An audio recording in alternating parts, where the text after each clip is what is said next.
Hello, I'm Melissa Martinez. I'm Chief Communications Officer for the El Paso Independent School District, and I'm joined by Dr. Tamika Brown, our Chief Academic Officer. And we're here today to talk to you about EPISD at home. So, Dr. Brown, this has been our labor of love for the last few weeks. So Yes. Tell us what parents can expect come Monday, March 30th. So EPISD at home is our connection to our students and our families, and it's also our students and parents' connection to us. It is a virtual school. We have taken everything that we do in the four walls of a classroom and we have transitioned that to a digital platform. So EPISD at home is our way to still provide instruction to our students at all levels. But even more than that, EPISD at home is also our way to provide social and emotional support to our families. And we are also going to be able to provide that support and connect our families to opportunities in the community.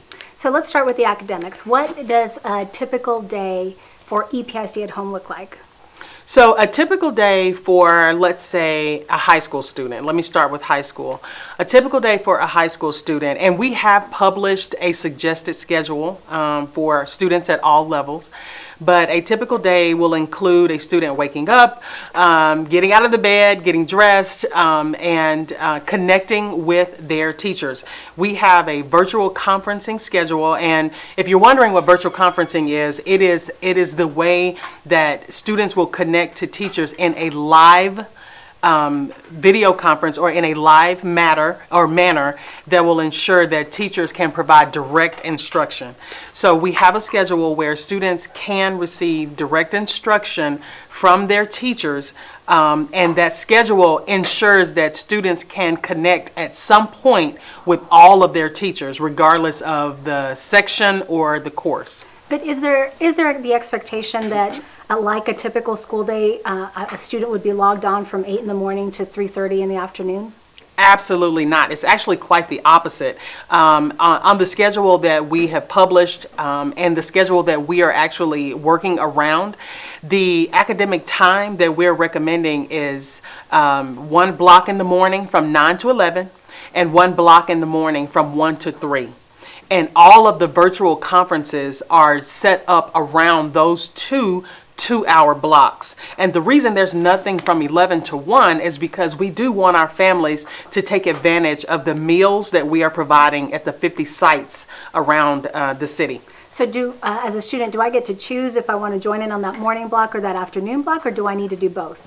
So we're going to be doing a couple of things. We're creating a schedule that students will follow. So for a high school student, their first block will be at 9 o'clock. Right? And so when that teacher goes live, we do want our students to be able to log in and be live with the teacher, to interact with other students in the class, to be able to ask questions, to be able to hear directly from the teacher in terms of instruction. But simultaneously, we acknowledge that with some of our families, there may be 3 students and 1 device. And so in those instances, I think we have to be flexible and do something that's a little bit more creative. And so what we are asking our teachers to do is to record those conferences so that students can access the instruction when they have access to the device. Okay, so that's going to clarify a lot of things for parents, because that's one of the questions we've gotten the most is, what if I can't log on at the scheduled time? Am I going to be marked absent? Am I not going to count for having participated? So I think that's going to be really helpful to parents to know, and students, that they can jump in on those lessons at their own time, right? Yeah, we want our families to know that, this is new for them, it's new for us, and we are going to exercise a lot of flexibility here, while at the same time maintaining high expectations for students. And so we are hopeful that with the structures that we're putting in place, that students will be able to access, but absolutely understanding that parents have to use their devices to work, right? Other siblings have to use the devices to connect with other teachers. And so we want the students to be able to have access at different times. We call that asynchronous learning. Okay. Okay, so while it might be a little bit more challenging, it is possible to engage at EPISD at home with just one device at home. Yes, Okay. yes, it's absolutely possible for a family to have one device and multiple children. And it does present some challenges because the students will have to share devices, or share the device if there's one device, but it's actually doable, and I really don't want our parents to fret about having one device. I do encourage them to take advantage of the internet providers that are, saying, hey, these are opportunities for you as families with K-12 or even college students to have access to internet and bandwidth to be able to engage in a digital environment, because UTEP is also going digital, so EPCC. So we want to support all of our institutions that are providing this digital learning by families taking advantage of those internet providers. So, Dr. Brown, I know we've spent the last couple of weeks really thinking of plan A, B, C, all the way to Z. So if there is a family, for instance, that just is having difficulties with the technology, what do you suggest to them? So we have on our EPISD at home website, and I really do hope that you take advantage of the resources that we've provided, on that website. But on that website, we have a link to a help desk, and we have a very large team that's ready and willing to provide immediate support, because we acknowledge that technical issues will happen, but we have a large team that's standing by and ready to support our students and our families when they have those technical issues. Now, we know it might take us a little bit longer to get through to everybody and respond to everybody, so we ask everybody for their patience, but definitely we are working to respond to every question, every call. Dr. Brown herself has been responding to teacher questions and all that, so just give us a little time. We are getting to everybody's questions, but Dr. Brown, you mentioned that support is there. How have we been supporting teachers this week? So this week we have really invested significantly in helping our teachers understand what we are expected to do in this new virtual learning environment. And I'm so excited to share that there's been such an overwhelmingly positive response. Our teachers are the best teachers in Texas, and our teachers have reached out and made 55,000 calls to connect with our students because they do care and because they do want to provide what's best for our students. So, just a little bragging moment. We have the best teachers in Texas, but the teachers have been investing significantly in their learning. They've taken advantage of multiple virtual trainings that we have offered. They have asked questions. They have been working together and collaborating and trying to make sure they understand how to provide this kind of instruction. And several of you parents, you probably have already heard from our teachers, especially at the elementary, middle, and high schools, as they're reaching out and saying, hey, this is how you can connect to my Schoology course. So, we are ready to launch. Our mission is to launch instruction Monday, March the 30th, and I'm confident that our teachers will be able to do that. And you mentioned Schoology. That's one of the platforms we use, but a teacher might choose to use a different platform if they've already have their parents, their families, their students accustomed to that, right? Mm-hmm. Yes. So we have two learning management systems in EPISD. One is called Schoology and one is called Echo. And those of you who have students in New Tech, you're very familiar with Echo.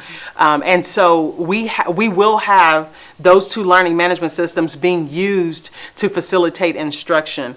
But there are other tools that teachers use for communicating. So like some teachers use Remind 101, some teachers use Class Dojo, some teachers use Remind. Those are tools that teachers use to communicate, but I want to distinguish the difference in a learning management system and just a tool for communicating. The learning management system is like the four walls of the classroom. Schoology and Echo, if you think about the four walls of a classroom, the four walls of a classroom has students, the four walls of a classroom has the teacher, it has resources that students can look on the walls and see, it has assignments that a teacher can give to the students, and it has a student takes assessments in that classroom. So when you think about all the things that a student does in the four walls of a brick and mortar classroom, that's exactly what a learning management system provides. And that's what you get in Schoology and Echo. And so our secondary students, our middle and high school students, are probably the most familiar with those learning management systems, since we've been digital with them with those grade levels for quite some time. And so we know that they're going to have probably the most seamless. They already have their devices. So tell me, how does this translate for elementary school? How do we take some of those lessons? And they've had certainly digital technology in their classrooms, just not a take-home device. So how do we translate this for elementary kids? Well, I think that our elementary teachers have had a steep learning curve this week. I think our elementary families will have a learning curve, but I'm absolutely confident that it will work well for them. So right now, what's happening, if you're familiar with our LaunchPad ClassLink is a dashboard that has all of the apps that students would need to access to do different work that a teacher sends. And we know that most of our third, fourth, and fifth graders, they know how to access the dashboard because they've gotten used to using it. K2 may need additional help. So what's happening is across the district, our elementary teachers are sending out information to our parents saying, this is how you access Schoology. And we're going to go slow to go fast. We're going to be patient with ourselves while absolutely having high expectations. We are going to be patient with ourselves and allow everyone to become acclimated to this new virtual learning environment. But our teachers are sending out those access codes. Parents can log in. We have videos on our website, EPISD.org/at-home. And that information on that website, there are resources for our parents to access that show them how to log into Schoology and just how to access information. So I'm confident that over the next week, everyone will become comfortable with how we're going to provide instruction. Okay, so that's been kind of our mantra over the last couple of weeks, like be patient, right? We're all in this together. We're going to get through this together. So what if I just don't get it on Monday, Dr. Brown? What if I just don't understand how to do this? If you don't get it on Monday, that's absolutely okay. Because, we've been telling the teachers we are building and flying. And so, but what's so reassuring is how everyone has just grabbed a hold of this and they are running with it. So that's why I am so confident that it'll be okay. But parents, as you start this journey of virtual learning, please be patient with yourselves, be patient with your children, be patient with the teachers as they embark on this new experience. It's okay if you don't get it on Monday morning. That is absolutely okay, because there's always Tuesday. Well, thank you, Dr. Brown. I hope this clears up a lot of questions for parents. I know it makes everybody feel a little bit more ease just to know that we don't have to be perfect on day one. I think that's going to give us all a little bit of peace of mind, hopefully. Please, parents, take advantage of all those resources at our website at EPISD.org. Click on EPISD at home. All of the resources, there's lots of tutorials, lots of information in both English and Spanish. So please take advantage of it. All else fails, reach out to us. We're here to help. Thank you so much and good luck. We look forward to seeing you soon online.